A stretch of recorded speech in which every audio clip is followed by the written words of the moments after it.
Guys, അപ്പോൾ ഞാൻ ഇന്ന് നെല്ലിക്കയാണ് സ്പെഷ്യൽ കഞ്ഞി ഓർഡർ ചെയ്തിട്ടുണ്ട്. അപ്പൊ എന്തൊക്കെയാ അതിലുള്ളത് നോക്കാം. ഇത് അവരുടെ സ്പെഷ്യൽ കഞ്ഞിയാണ്, അല്ലല്ല സോറി, പഴങ്കഞ്ഞിയാണ്. പഴങ്കഞ്ഞിയുടെ കൂടെ വന്നത് ചമ്മന്തി വന്നിട്ടുണ്ട്. പിന്നെ വന്നത് നല്ല പയറ് തോരനുണ്ട്. അത് കഴിഞ്ഞ് അവരുടെ ഉപ്പിലിട്ട മാങ്ങയുണ്ട്. പിക്കിളെന്ന് പറഞ്ഞിട്ട് അവര് മാങ്ങ തന്നത്, അതെന്താന്ന് എനിക്ക് അറിഞ്ഞൂടാ. പിന്നെ പപ്പടം ഉണ്ട്, പപ്പടം പൊടിഞ്ഞു പോയി ഗൈസ്. പിന്നെ ഉള്ളത് ബീഫാണ്. ഇത് ഞാൻ സ്പെഷ്യൽ വാങ്ങിച്ചതാ. ബാക്കി ഫുള്ള് കോംബോയിൽ ഈ കഞ്ഞിയുടെ കൂടെ കിട്ടിയതാ.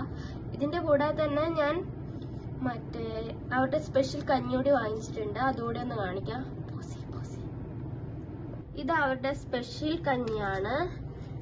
ഏകദേശം രണ്ടും ഒരുപോലെ ഉണ്ട്, വലിയ വ്യത്യാസം തോന്നിയില്ല. ഇനി ടേസ്റ്റ് ചെയ്ത് നോക്കിയിട്ട് പറയാം.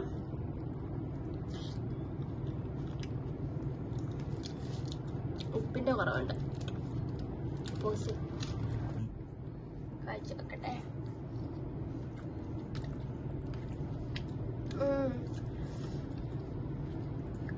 ഉപ്പ് കൂടെ വന്നപ്പോ ടേസ്റ്റ് ഉണ്ട്.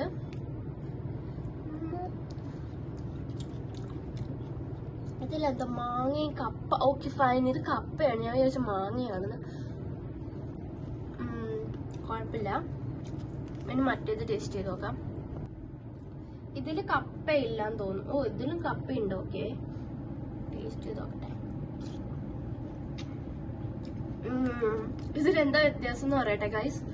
പഴം കഞ്ഞിയില് തണുപ്പുണ്ട്, മറ്റേതില് ചൂടുണ്ട്. ഇത് മെയിൻ വ്യത്യാസം. വേറെ ഒരു വ്യത്യാസം എനിക്ക് തോന്നുന്നില്ല. റേറ്റ് ഏതിനോ കൂടുതലും കറക്റ്റ് ആയിട്ട് എനിക്ക് ഓർമ്മയില്ല. ഞാൻ വയ്യ നോക്കേണ്ടി വരും. Okay bye. ഇനി സൈഡ് ഡിഷസ് ഒക്കെ കൂടിയിട്ട് കഴിച്ചു നോക്കാം.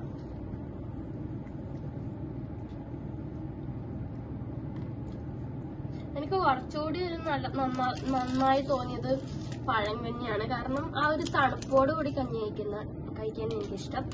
ഇനിയിപ്പൊ നിങ്ങക്ക് ചൂടോടെ ആണെങ്കിൽ മേ ബി ആ കഞ്ഞി രണ്ടും സെയിം ആണ്. എനിക്ക് വലിയ വ്യത്യാസം തോന്നുന്നില്ല. അതിന് ഇവിടുത്തെ സ്പെഷ്യൽ ബീഫ് ഫ്രൈ ഒന്ന് ട്രൈ ചെയ്ത് നോക്കാം. യമ്മി ഗായ്സ്, നല്ല ടേസ്റ്റ് ഉണ്ട്. സൂപ്പർ. മാങ്ങയും കൂടി കടിച്ചു നോക്കട്ടെ.